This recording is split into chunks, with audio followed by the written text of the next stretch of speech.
tas gue segala macam. Gue udah mau buka pintu, kunci yang pintu itu gue buka kuncinya nih. Itu kamar depan itu pintunya digebrak-gebrak bang. Hah? Langsung der. Buka kejadian langsung gak jadi ngebuka, gue tutup lagi.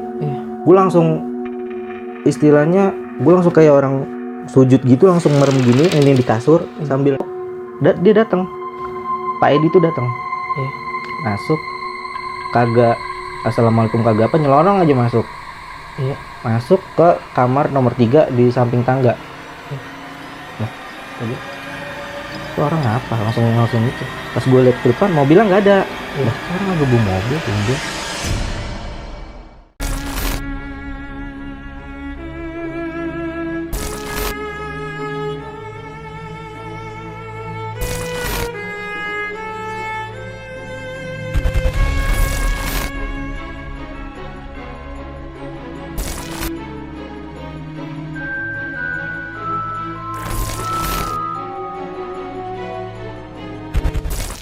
Assalamualaikum warahmatullahi wabarakatuh. Kembali lagi bareng gue Aris. Tapi sebelumnya gue mau ngucapin terima kasih banyak buat kalian semua yang udah mampir di video ini. Dan kalian semua yang udah support Dimensi Mistik sampai saat ini. Yang udah subscribe, like, dan share setiap video-video terbaru dari Dimensi Mistik. Semoga kebaikan kalian semua pastinya dibalas berlipat ganda oleh Allah Subhanahu wa Ta'ala. Amin. Di video kali ini gue udah kedatangan seorang narasumber. Narasumber gue ini akan menceritakan pengalaman horornya pada saat di tempat kerjanya nih, di sekitaran wilayah perbatasan Bogor dan Bekasi. Di sini narasumber gue ngalamin kejadian demi kejadian horor yang bikin dia ketakutan karena gangguan dari sosok penunggu tempat kerjanya itu. Dan biar kalian gak penasaran lagi, langsung aja kita sapa dan kenalan sama narasumbernya. Assalamualaikum Bang Awan. Waalaikumsalam bang. Kabar sehat Bang ya? Alhamdulillah sehat bang. Makasih banyak nih Bang udah nyempetin waktunya hadir nih. Sama-sama bang, sama-sama. Dan mau berbagi pengalaman mistisnya di Dimensi Mistik. Bang, jadi lu kerja di salah satu wilayah perbatasan Bogor dan Bekasi Bang ya? Betul. Lu ngalamin kejadian, tadi kita sempat ngobrol sebentar di depan, wah horor parah sih. Lu ngelihat atasan lu datang nih Bang. Iya. Bisa diceritain sedikitnya dulu nih Bang? Iya, jadi pada saat itu gue janjian sama atasan gue buat ketemu di kantor. Cuman di situ dia datang, terus tanpa diduga-duga yang datang itu ternyata bukan dia gitu. Bukan yang aslinya Bukan nih. yang aslinya. Gitu. Iya, Dan nggak lama ya gue ketemu sama aslinya dan gue yakinin itu emang bukan dia gitu. Penghuni lain ya Bang ya. Penghuni lain. Bang, tapi kita bisa tahan nih Bang Awan. Jadi biar pada penasaran, tapi sebelum gue lanjut ke ceritanya Bang Awan ini, jadi buat kalian wajib banget nonton ceritanya Bang Awan ini dari awal sampai akhir, jangan ada yang skip.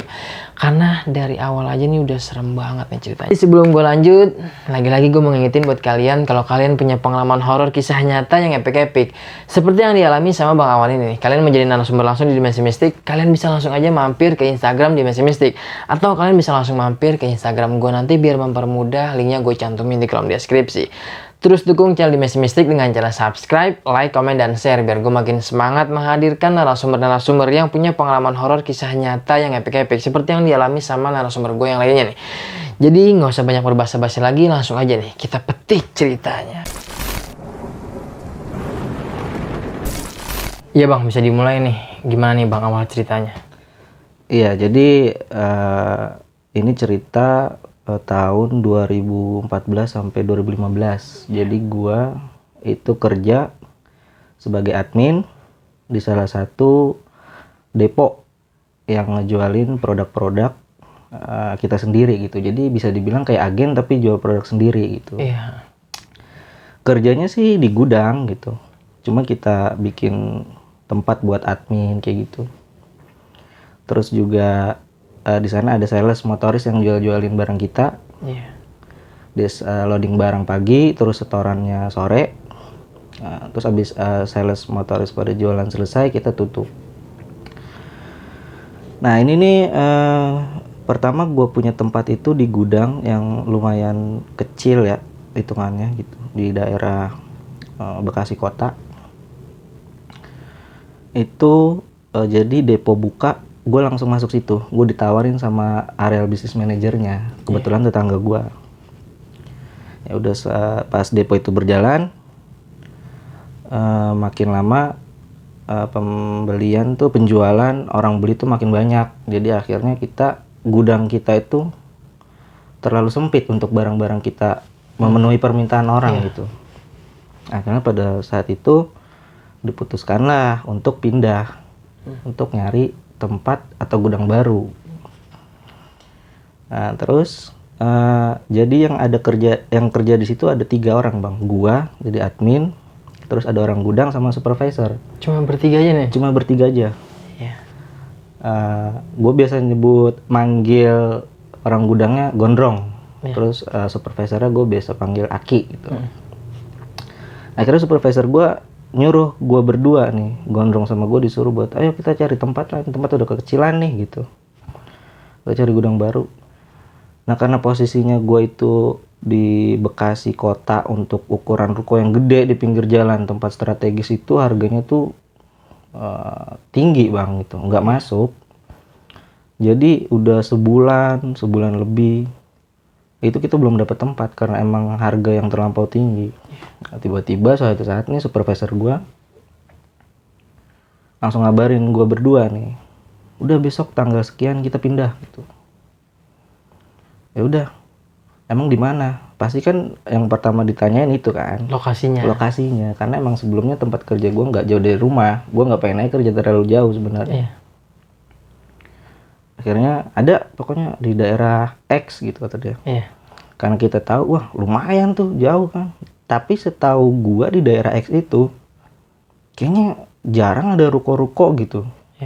Kayaknya nggak ada ruko-ruko gitu untuk yang kita perluin kan gede ya, ruko-ruko gede itu kayaknya jarang deh. Terus yang gue tanyain kedua adalah harga, emang berapa? 18 tadi gitu, 18 juta. Iya lah, 18 juta setahun kan hitungannya 1,5 juta per bulan tuh bang. Murah amat tuh, ruko apaan pikiran gue gitu kan, gudang apaan. Kita nggak di gudang per, gue biasa dipanggil ceper di kantor. Kita nggak di gudang per, gue nyewa rumah tadi gitu. Wah rumah 18 juta setahun. Iya udah pokoknya cukup barang-barang ini. Berarti kan pikiran gue itu rumah harusnya besar banget lah kapasitasnya lah. Karena kita butuh tempat besar untuk barang-barang kita gitu. Ya udah pas gue tanyain lu dapat dari mana gitu, rumah 18 juta kan pasti rumah gede. Udah ada pokoknya, udah ntar tanggal sekian kita pindah tadi gitu. Singkat cerita datanglah area business manager gue tuh. Jadi dia nggak selalu ada di kita, kadang kan dia ke tempat-tempat depo-depo yang lain sejauh barat, dia megang area sejauh barat kan. Terus udah gitu dia ngabarin ke kita kalau nanti malam Jumat depan kita datang ke tempat gudang kita yang baru, yaitu rumah itu. Survei nih awalnya. Iya, sebenarnya sih hitungannya udah siap ngebuka aja karena kunci udah dipegang sama supervisor gue bang. Oh iya. Cuma kita mau ke sana, gue juga nggak tahu kan, ABM gue merintahin itu kok malam Jumat gitu, ngapain gitu. Ternyata gue disuruh pada pakai baju koko. Wah mungkin mau doa bareng atau gimana gitu kan. Jadi singkat cerita pas udah malam Jumat itu kira-kira habis isya lah jam 8 gitu. Karena perjalanan setengah jam dari rumah gue. Terus si orang gudang ini, Gondrong ini, gue berangkat bareng dia karena dia juga selain kerja bareng gue teman satu tongkrongan gitu. Oh iya. Nah cerita satu motor jalan sambil nyari alamat tuh rumah. Ya udah sambil komunikasi waktu itu si Gondrongnya sama supervisor gue nanti ketemuan di sana kita malam-malam tuh. Udah akhirnya gue nyampe duluan tuh bang. Pas gue sampai gue langsung sama Gondrong langsung, "Drong, rumahnya ini," gue bilang gitu. "Iya ini nomornya nih segini, tuh. Ini ada fotonya gitu. Tuh emang ini." Dari awal gue datang, supervisor gue tuh belum datang, jadi gue duluan kan. Dari awal gue datang, gue ngeliat rumahnya aja itu udah nggak nyaman bang, kayaknya kok gelap amat sih, nggak pada dikasih lampu. Jadi dikasih lampu cuma depan pintunya doang bang, di dalamnya seluruh dalamnya gelap. Dan itu ada pohon mangganya lagi di pekarangan gitu, di teras gitu. Jadi kayak rumah udah lama nggak berpenghuni gitu ya? kalau menurut gua kayak gitu. Karena gua belum tahu kan. Akhirnya gua nunggu ada sekitar 15 menit tuh. Datanglah supervisor gua sama ABM gua. ABM gua sebutnya Pak Edi. Datanglah supervisor gua sama Pak Edi tuh. Ya udah dia turun, buka kunci gerbang. Karena dia yang megang kunci kan. Masuk, gua masuk. Pas pintunya dibuka nih sama supervisor gua. Itu pas kita masuk berempat, langsung aromanya wangi banget bang. Aromanya wangi. Padahal itu posisinya masih gelap. Belum nyalain lampu lagi gitu ya. Wah wangi amat nih, wanginya kok begini gitu ya. Jadi kayak orang yang habis meninggal terus dibungkus gitu bang, udah dikafanin gitulah. Wangi gitu bang. Iya kayak wangi begitu. Gue nyeletuk, wah wangi banget nih. Terus kata Pak Edi, ABM gue, wah Per kita disambut nih, ngomong begitu sepintas.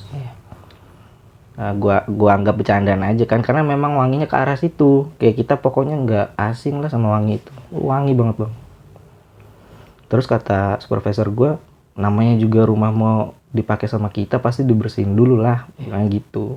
Cuma dalam hati gue nih, ya emang istilahnya kalau orang ngepel lantai ya, masa iya sore dipel terus malam kita datang, kayaknya enggak lah. Ini orang juga gelap kok, juga lantainya juga kayak yang lantainya itu nggak yang terlalu bersih banget gitu bang, nggak yang kayak habis dipel banget gitu, enggak, tapi wangi banget. Ya udah, akhirnya kita suruh ambil wudhu terus sholat di situ di bawah.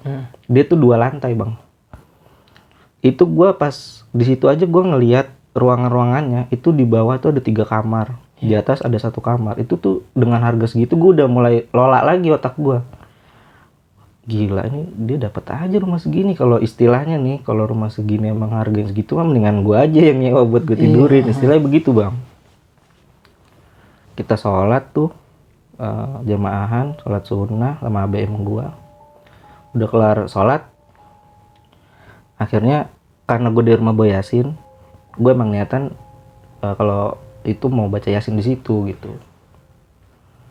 Karena ya udah gue izin sama ABM gue, Pak saya ke atas dulu, karena emang kita baru sampai situ pasti kan kita pengen banget ngelihat semua isi rumahnya itu gimana kan. Saya ke atas dulu, saya Yasinan di atas aja sekalian lihat-lihat. Gue bilang gitu bang. ABM gue, oh ya udah. Nah si supervisor gue nyeletuk gini, emang lu berani Per gitu, tiba-tiba begitu. Nih lah, ngapain takut sih, langsung gue celutukin gitu kan. Ya udah dia pada ngerokok tuh di bawah, gue ke atas sendiri. Dan tangganya itu masih tangga muter gitu bang, tangga besi gitu. Gue jalan, pas nyampe atas, pintu kamar itu kebuka. Itu ada 1 kamar, tapi pintunya kebuka, yang nggak terlalu gede lah.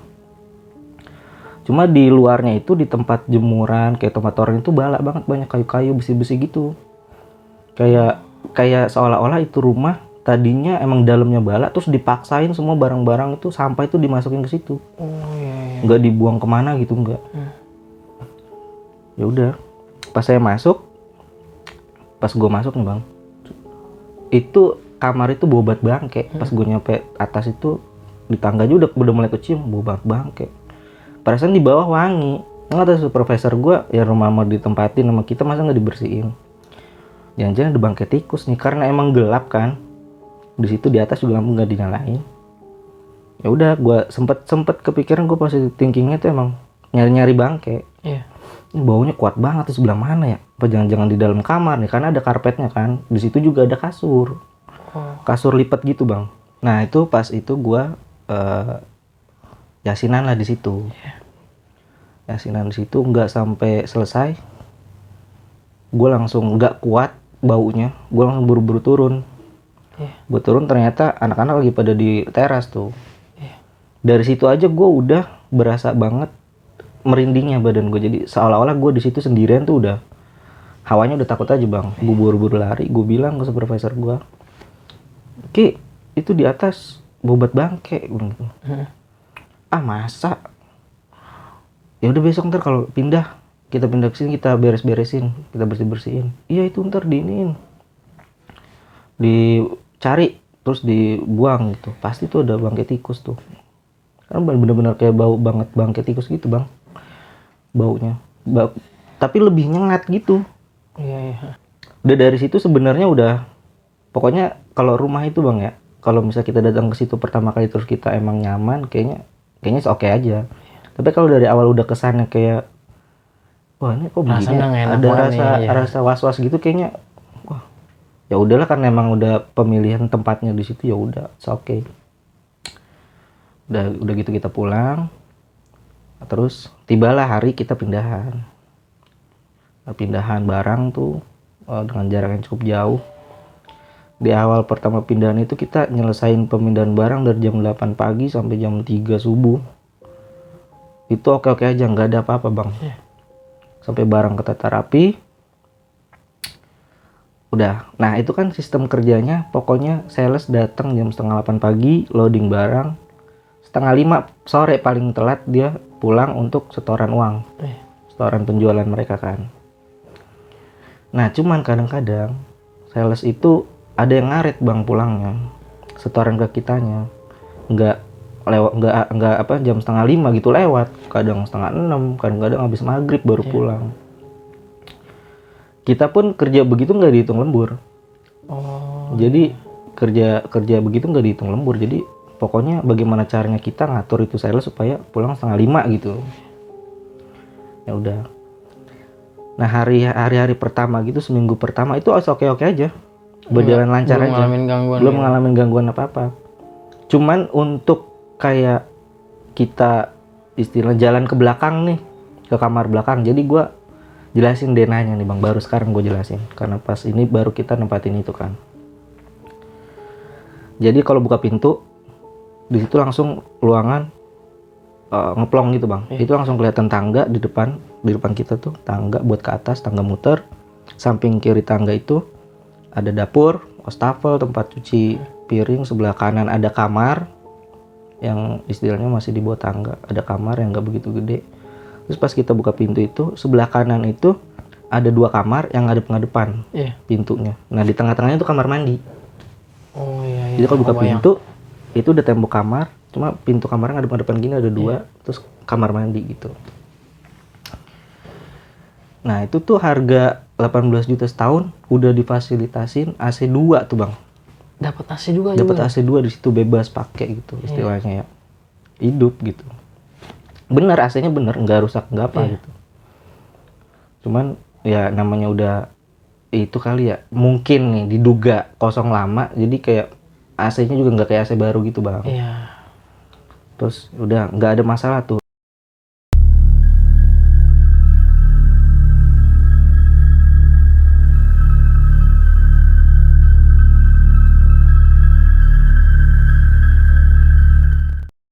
Nah disinilah awal mulanya kita tersuges sama rumah itu, bahwa rumah itu tuh kita meyakini sendiri kalau rumah itu tuh ada apa-apanya. Karena kita mulai jahil tuh. Misalnya nih, kalau misalnya kita lagi nungguin sales nih untuk pulang setoran gitu, sore-sore, karena di situ kamar mandi juga ya, kayak kamar mandi rumah gitu ya, kita biasanya gua sama gondrong itu bang, kalau sore mandi di situ. Di kamar mandi itu tuh. Iya. Karena biasanya habis balik kerja kita nggak langsung balik ke rumah. Kita biasa jalan sama cewek, kalau nggak nongkrong ke tempat tongkrongan kan, langsung jalan begitu, nggak balik ke rumah tuh biasa, makanya mandi di situ deh. Nah terus kalau misalnya kita ada sales yang ngaret, kalau supervisor gue itu jam 4 habis udah pasti dia pulang. Jadi sisa gue doang tuh berdua. Kalau udah jam 4 udah gue balik ya gitu. Jadi lu sama gondrong aja? Iya gue sama gondrong aja nih. Nah gondrong tuh pinter, mulai-mulainya emang dia licik dia. Per lu gak mau mandi gitu? Mandi gue gitu. Gue dulu ya kata dia gitu. Ya udah lu duluan dah. Dia mandi, kita kan masih nungguin sales pulang tuh. Sales mana nih, belum balik-balik. Dia kelar mandi, langsung bilang sama saya, sama gue gitu, kayak gue duluan Per ya, balik. Duh enak aja lu ninggalin gue sendirian. Gue lagi ada urusan ini begitu, jadi langsung ninggalin gue sendiri bang di situ. Ntar dulu tungguin gue mandi dulu, ntar kalau sales pulang gue mandi dulu bentaran, gue bilang gitu kan. Kalau sales pulang gak ada yang ini, ntar nerima setoran. Pas saya mandi dia balik bang, tapi itu di depan kamar mandi kan kita taruh meja kita tuh, meja kerja 2 biji, komputer sama speaker gede buat nyetel musik gitu. Pas saya mandi dia setelin dulu tuh di YouTube suara-suara kuntilanak. Dia ngerjain lah nih. Ngerjain. Ntar dia setel kerja gede, motor dinyalain dulu di luar. Iya. Baru dia setel, dia nyalain, dia langsung tinggal pergi. Nutup pintu dua-duanya.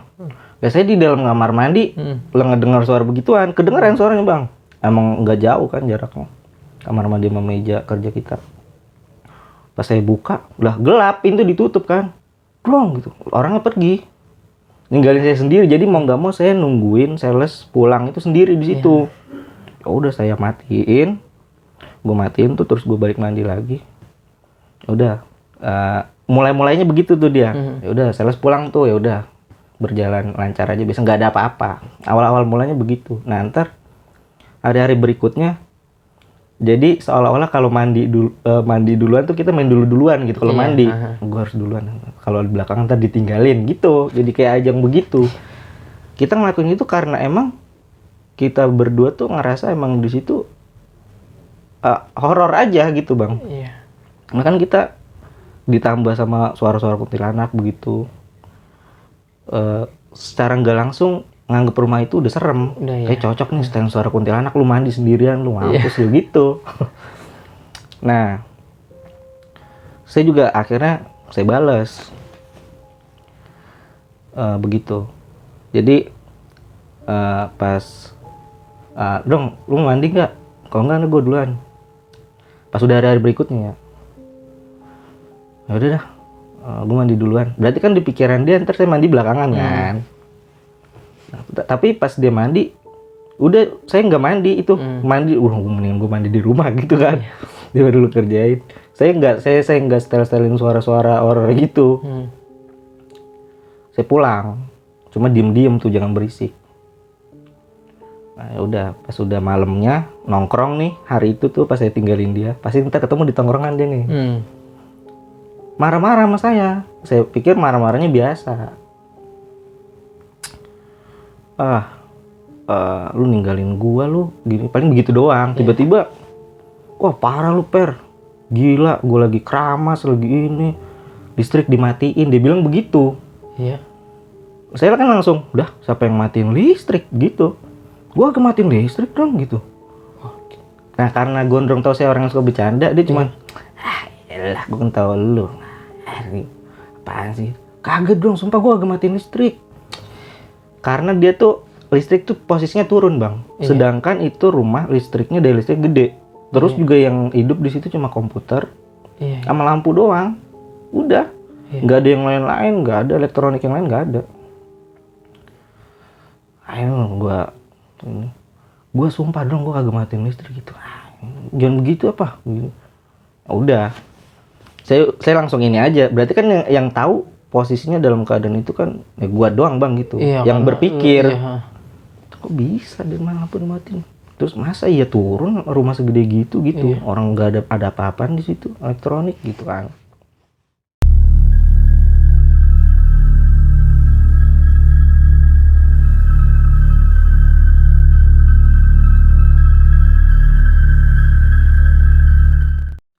Nah sempet ada satu momen nih bang. Jadi ABM gua tiba-tiba waktu itu masih zaman BBM. BBM gua. Dia kan yang ngurusin dana operasionalnya gua. Dia BBM gua, Per, lu bisa ke kantor nggak? Kata dia gitu. Nah, kenapa bos? Kata dia, gua mau pakai duit gitu. Duit gua habis nih, 0 di ATM juga nggak ada. Gua minta cash, kata dia gitu. Sekarang bos? Iya, masa besok, kata dia gitu. 8:30 malam. Iya. 8:30 malam. Ya udah, saya OTW bos. Ya, gue kesana tuh ke kantor. Jaraknya kan setengah jaman tuh, gue nyampe sana jam 9 lah. Pas gue nyampe dia belum datang. Gue kirain kan dia harusnya bisa mempersiapkan waktu gitu. Gue kan jarak dari rumah ke kantor lumayan. Harusnya gue rada sebel juga karena emang di otak gue kan soal rumah itu udah kemana-mana tuh kantor ya. Udah jam 9 tuh. Gue buka pagar, gue buka ini pintu, ya udah. Kalau itu kan lampu nggak pernah gue matiin, udah sore nyala semua, harus nyala Udah semua. nyala semua Iya. ya. Itu bahkan pagar gue minta kasih lampu di situ, dia minta dipasangin lampu. Ya, gue duduk di meja gue tuh, Pak ini saya udah sampai gitu, Bapak di mana gitu. Ya bentar gue lagi di jalan. Posisinya sendirian aja nih. Sendirian. Sendirian. Karena megang kunci gue, Iya. yang sering megang kunci gue. Kadang gondrong kalau misalnya lagi gue balik duluan gondrong gitu megang. Udah lagi di jalan katanya. Udah gue nungguin tuh komputer nggak gue nyalain semuanya gitu. Komputer gue nggak, istilahnya gue walaupun iseng di situ gue nggak nyetel musik gitu. Udah gue pakai handphone aja kan. Gue nungguin. Tiba-tiba dia datang. Iya. Masuk. Dia datang. Pak Edi tuh datang. Iya. Masuk. Kagak assalamualaikum kagak apa, nyelonong aja masuk. Iya. Masuk ke kamar nomor 3 di samping tangga. Iya. Nah, coba. Itu orang apa? Langsung itu. Pas gue lihat ke depan, mobilnya nggak ada. Iya. Lah, kok orang agak bawa mobil tumben. Biasanya dia emang ke situ bawa mobil terus. Karena gue rada udah menjurus ke arah sana pikiran gue. Iya. Kok begini aneh? Kok kagak bawa mobil? Akhirnya gue samperin. Cuma gue nggak berani ngelongok. Gue cuma, Pak dari mana Pak? Ini nih duitnya, begitu doang. Pak, tuh nggak lama, gue nggak berani ngelongok karena gue udah pikiran ke situ. Pokoknya udah aneh aja.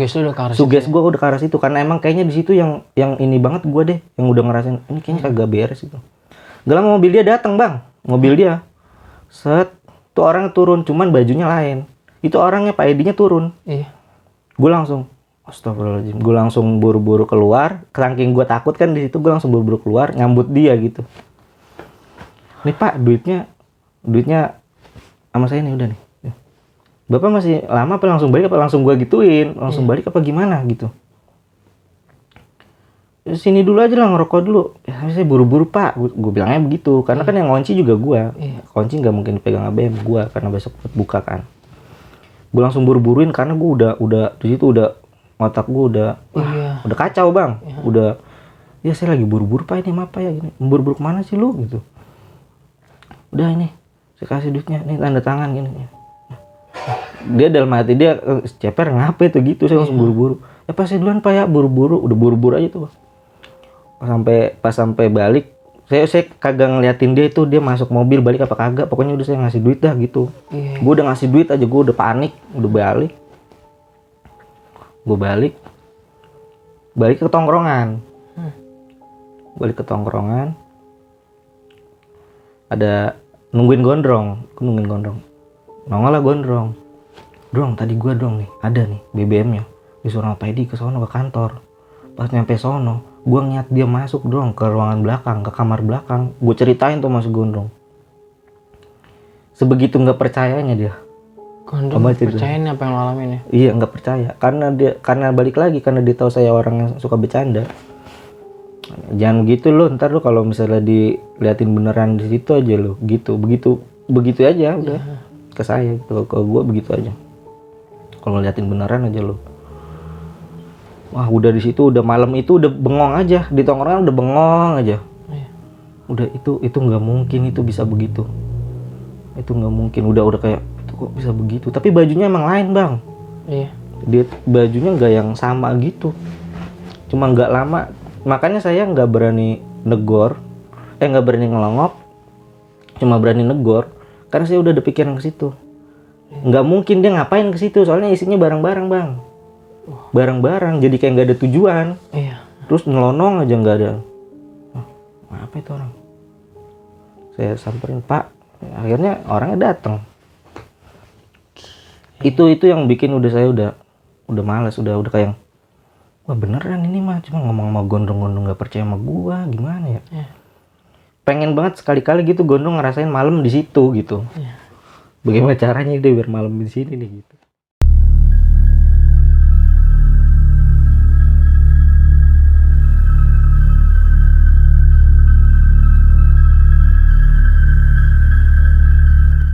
Nah besokannya gue ketemu pas kerja ketemu supervisor gue langsung cerita, kita di malam gue kesini ngapain gitu, bos Edi ngambil duit gitu. Udah beres, udah. Tapi Ki, gue tadi malam ngeliat dia masuk Ki, kagak pakai mobil, masuk ke situ tuh ruang belakang tuh, ke kamar nomor 3 tuh belakang. Terus nggak lama dianya datang di luar pakai mobil. Wah gitu, gue udah panggilin kagak dijawab, gue langsung buru-buru Ki, gue ceritain lah bang, supervisor gue. Terus supervisor gue cuman, alah halu lo, kebanyakan nonton horor kali lo, kebanyakan nonton. Dulu tuh emang sih gue sering nonton dulu tuh di TV itu ya, ada kayak apa namanya, Dua Dunia kayak gitu-gitu dulu, acara-acara gitulah dulu. Akhirnya gue cuma sekedar diceng-cengin aja, lu halu gitu. Ki, ini serius Ki, gue Ki, kayaknya emang ini rumah kagak beres dah Ki. Kagak beres apa? Buktinya lu sampai sekarang masih di sini gitu kan. Ya udah. Karena emang jadi bahan pertimbangan gue kerja di situ, gajinya lumayan bang. Pada tahun 2014-2015 itu lumayan. Nah, apalagi kita waktu itu masih apa namanya, masih bujangan kan. Jadi lumayan banget lah gitu. Ya udah, nggak percaya tuh. Dan kebiasaan kita, gua sama Gondrong tuh buat ngejailin kalau misalnya lagi mandi itu masih berlanjut. Masih berlanjut. Nah, cuman nggak ada gangguan apa-apa. Cuman gua masih, hal-hal yang gua alamin di situ kesimpan di otak gua tuh masih tanda tanya besar gitu bang. Di dekat rumah itu, dekat kantor gua ada warung kecil. Cuman warung kecil itu kadang buka, kadang tutup. Kadang buka, kadang tutup, nggak selalu buka. Kadang seminggu cuma 2 kali buka. Itu pun kalau maghrib nih, udah kelar maghrib dia udah tutup bang. Malam tuh nggak buka. Dan gua nggak terlalu istilahnya keluar untuk warung itu, gua nggak. Paling cuma buat beli rokok gitu. Dan orangnya yang jaga warung itu pun bapak-bapaknya nggak terlalu apa ya, nggak terlalu, kayaknya nggak, kalau gue sih ngebacanya ya, gue udah ngejudge duluan, kayaknya kurang asik buat aja ngobrol gitu. Oh, lebih ke pendiam lah ya. Pendiam lah gitu. Sebenarnya ada gitu. Jadi sebenarnya juga itu rumah dilaluin sama motor, jalan gitu, jalan yang gede cukup banyak dilaluin motor sama mobil. Cuma wilayah itu kalau udah hitungannya kalau udah jam 8 malam nih, itu udah mulai sepi bang. Yang jalan di situ udah mulai sepi, udah mulai jarang banget dah. Paling satu motor seling lagi berapa menit baru ada motor lagi gitu.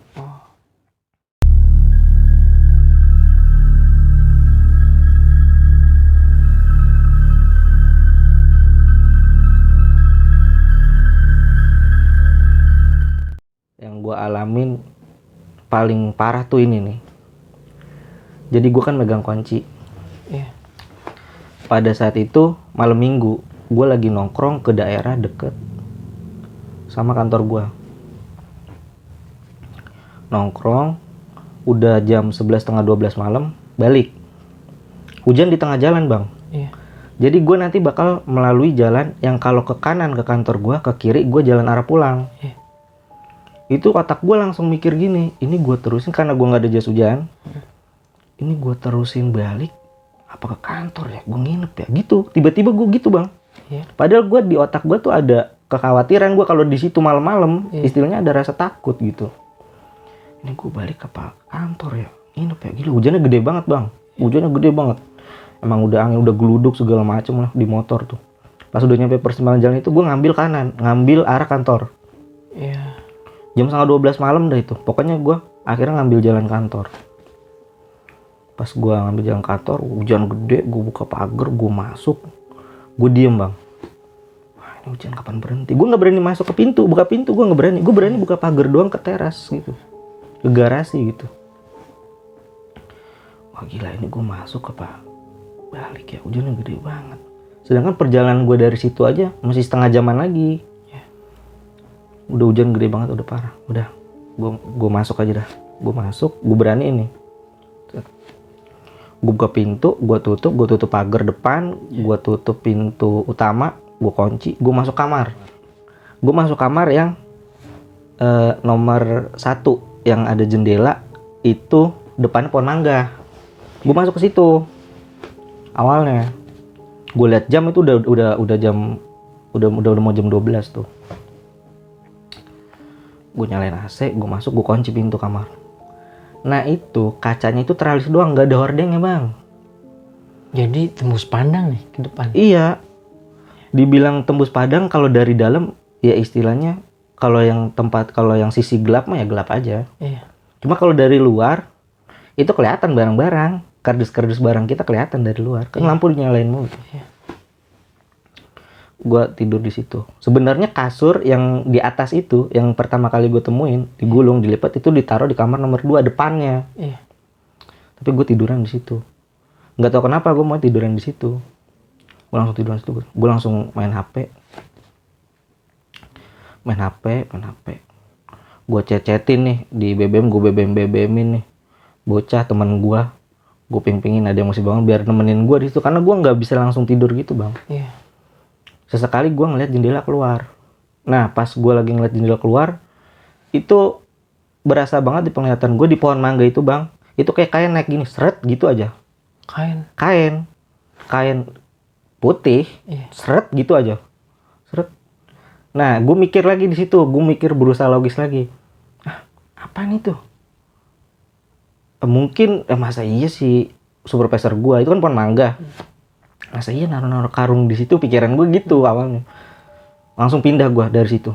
Udah pikiran gue udah mumet, udah jelek. Iya. Gue langsung pindah ke kamar depannya. Gue pindah. Pas gue pindah kamar, nah itu kasur kan, gue gulung di situ, kasur yang di atas gue gulung, gue gelar, gue tiduran di situ dah. Gue kunci, gue nyalain AC, udah pokoknya HP aja dah, gue buka apa aja gitu. Iya.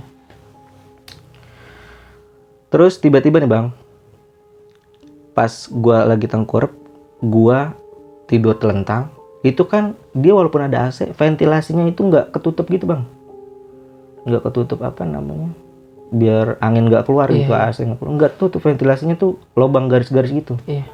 Pas gue tiduran, itu tiba-tiba tuh bang, itu tuh tangan 2 gini nih ke ventilasi itu, begini pas gue lagi ngeliat HP terus gue begini, itu tangan begini nih, masuk terus keluar gini, seret gitu. Di AC-nya?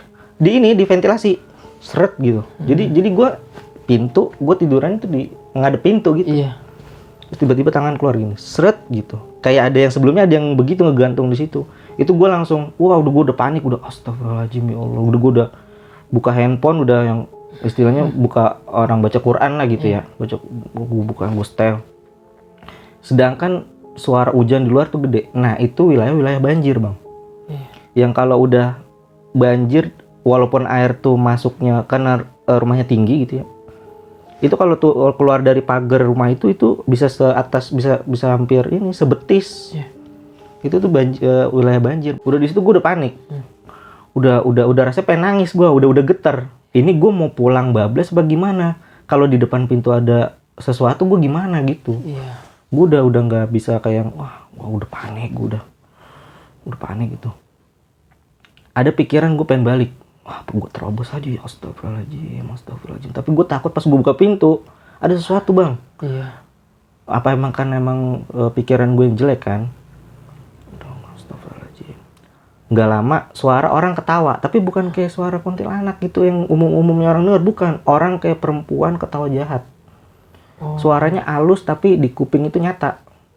Sedangkan di luar itu gemuruh istilahnya hujan itu ya. Iya. Kan kalau suara hujan itu kalau di luar masih hujan ya masih kedengeran, di dalam tuh masih kedengeran itu bang.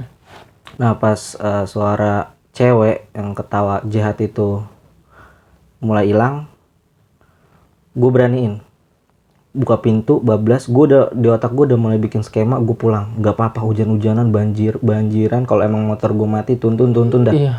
Istilahnya udah gitu bang. Udah gue mau siap-siap, udah gue prepare tas gue segala macem, gue udah mau buka pintu kunci. Yang pintu itu gue buka kuncinya nih. Itu kamar depan itu pintunya digebrak-gebrak bang. Hah? Langsung der. Buka langsung gak jadi ngebuka, gue tutup lagi. Gue langsung istilahnya gue langsung kayak orang sujud gitu langsung merem gini, ini di kasur sambil nangis, ya Allah gitu. Gue langsung begini, gue teleponin siapa aja, kagak ada yang diangkat. Bocah gue, sampai gue teleponin emak gue, kagak diangkat. Wah, gue gak tau, ya Allah, drak pintu depan kamar itu kan pintunya ada depan tuh. Itu kamar yang di sono yang sebelumnya gue tidurin situ yang deket, yang bisa ngeliat pohon mangga itu gebrak gitu. Nggak mungkin. Kenapa gue bisa ngambil kesimpulan itu? Nggak mungkin gitu. Nggak ada lagi gitu yang suaranya jelas deket pintu itu doang gitu. Wah, gue makin lu bayangin bang, itu udahnya hujan ya, suara gluduk masih ada. Pengen balik seolah-olah gue di situ kayak nggak boleh balik bang.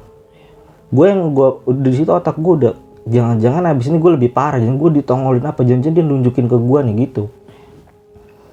Wah, udah 6 kali atau 7 kali gitu.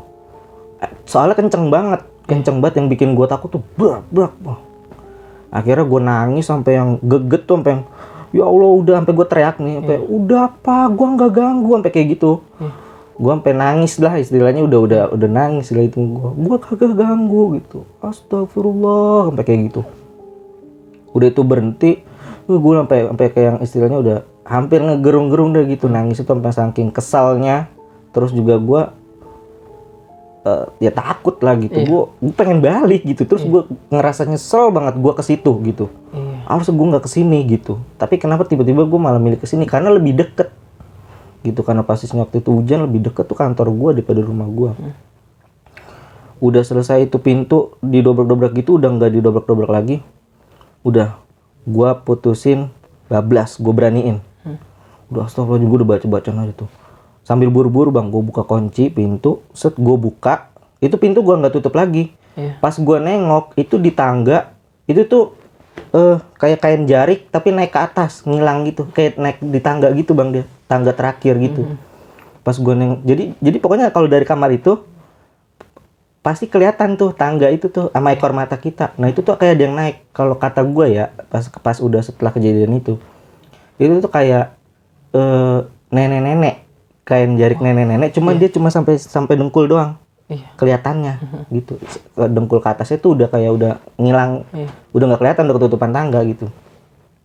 Gue nggak jadi balik, gue masuk lagi ke kamar itu bang. Masuk lagi ke kamar itu, gue tutup, gue kunci. Udah gue nangis jadi-jadinya, ngegerung-gerung. Alhamdulillahnya gue ketiduran tuh, saking capeknya, saking ininya gue ketiduran. Bangun-bangun udah 5:30 pagi.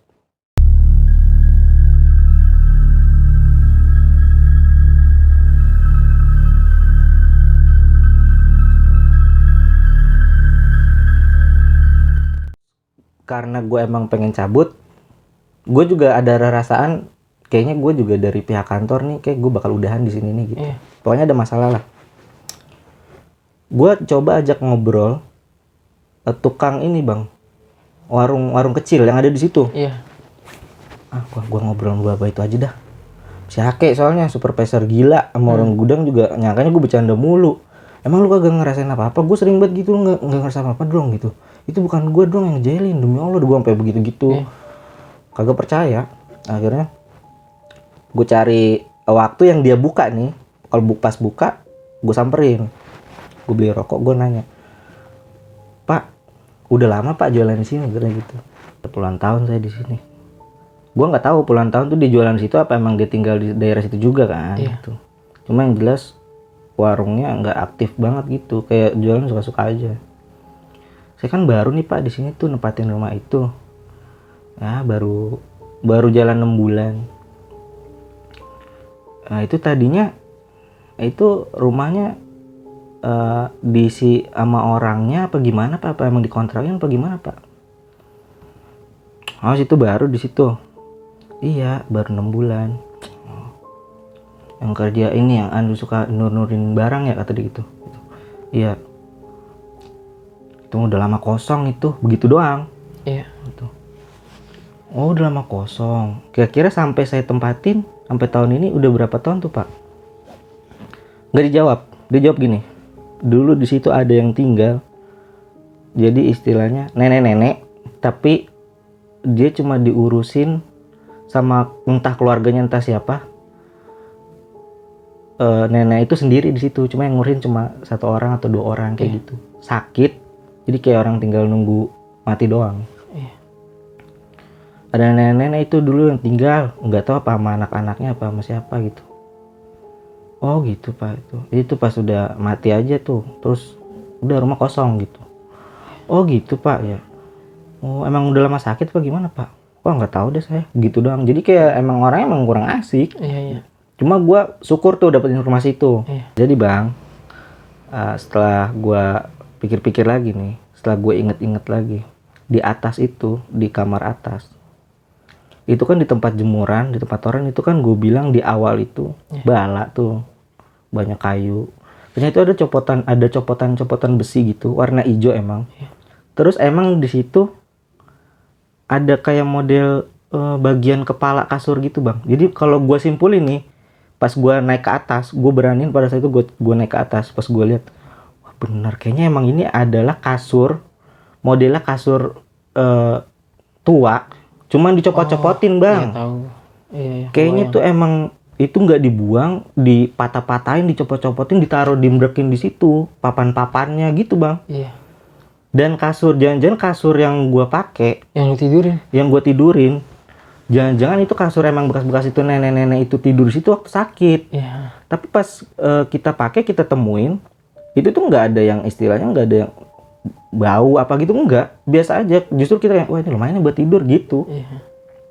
Kalau gue simpulin, nah ini kesimpulan gue aja, karena kan orang gudang gue sama survesor gue kan pada nggak percaya tuh, gue simpulin. Nah terus sama yang kemarin malam minggu gue di situ, gue ngeliat ada kain jarik, jangan-jangan itu nenek-nenek yang dimaksud sama si Sosok nenek itu ya. bapak ini gitu. Udah akhirnya nggak lama, benar datang 2 orang dari perusahaan gue nyimpulin sendiri ya, mungkin kejadiannya itu rumah begitu kali gue alamin. Terus datanglah 2 orang nih Bang, ditugasin suruh ngikutin gue dari perusahaan. Pikiran gue udah kayaknya gue mau digantiin nih gitu Bang. Iya. Digantiin, dikirim 2 orang tuh ke kantor dari perusahaan gue untuk ngikutin gue, belajar cara kerja gue gitu. Training lah ya. Iya, soalnya kayak gitu Bang. Cuma dia bahasanya buat nemenin gue di situ. Cuma gue nggak tahu kenapa, kayaknya benar nih gue mau diberhentiin. Gue tanya, yang satu dari Cirebon, yang satu dari Tasik kalau nggak salah dah. Itu dari luar dari daerah gitu Bang. Ya udah, lu di sini nginep di sini, pikiran gue gitu.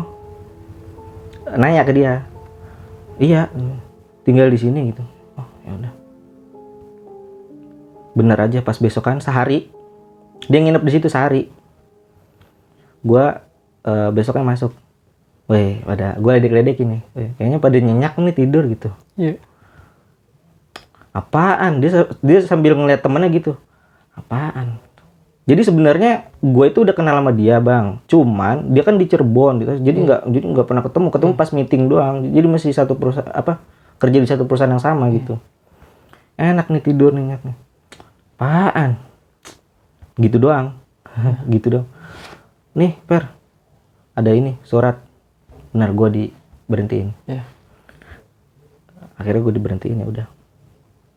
Gue keluar dari situ. Udah dah, serah terima segala macem gitu. Supervisor gue lagi tuh nggak ada. Udah hati-hati aja ya. Gue ngerasa gue senang. Lu terbebas lah. Gue ngerasa terbebas.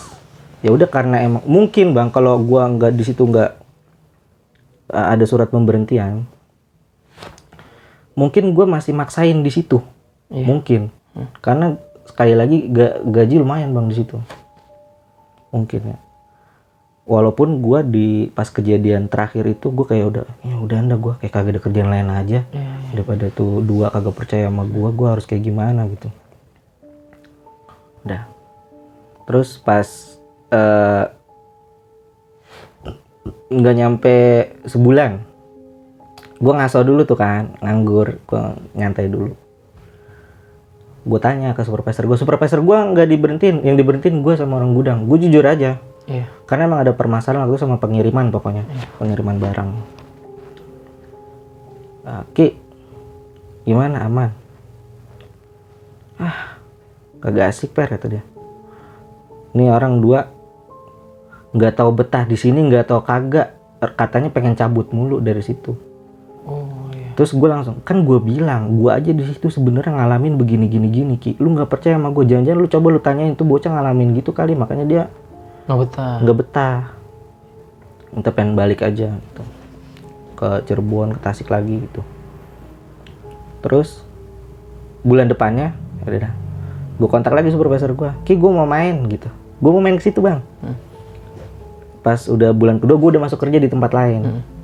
Karena gue udah kerja di tempat lain kan, gue main ke situ. Depo tutup per, tutup, iya. Permanen, iya. Udah. Kata gue, ya udah. Emang berarti emang nggak tahu tuh ada cerita apa ya? Iya. Apa memang ada masalah sama si orang dua yang nginep di situ? Iya. Terus dia nggak betah, dia pergi, nggak ada orang lagi. Supervisor gue akhirnya sendiri di situ. Apa nyari orang bagaimana? Akhirnya tutup. Akhirnya sampai sekarang tutup nih ya. Sampai sekarang DP tutup. Ya? Permanen ya. Permanen. 2000 itu 2015. Iya iya. 2018 gua kesana.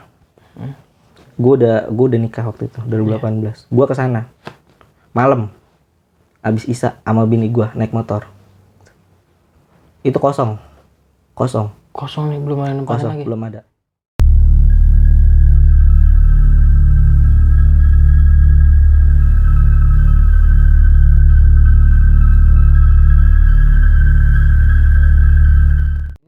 Ketika lu ngelihat Pak Edi lah ya, yang dia mau pakai duit lu dan lu datang nih jam 9 dan Pak Edi itu ternyata belum ada di lokasi. Belum ada lokasi.